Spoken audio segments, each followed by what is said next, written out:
Christian McCaffrey, perhaps the most efficient game of the season for him on the ground. Take a look at this. Most receptions by 49er running backs in a season.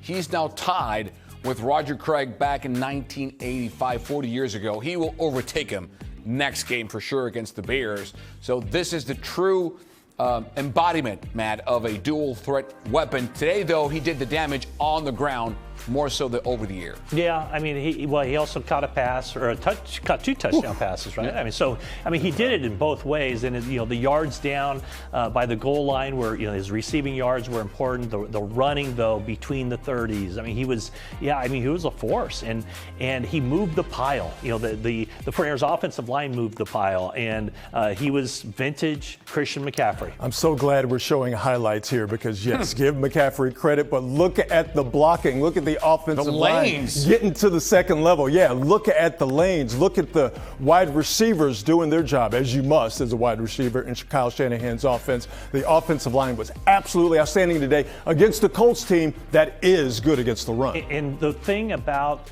this nature of, the symbiotic nature of how Kyle Shanahan and Christian McCaffrey are so good for each other. Do you notice almost every time that Christian McCaffrey catches a pass out of the backfield, he's matched up on a linebacker. Yeah. Yep. And he's doing that choice move, a choice route where he just turns linebackers around, and that is by design. That's formation, that's motion, that's setting up those one-on-one possibilities. Kyle Shanahan is the absolute best in the business at identifying linebackers that are weak in coverage and then putting them in conflict. And when you have a weapon like Christian McCaffrey, it makes linebackers just absolutely crazy. They have no shot.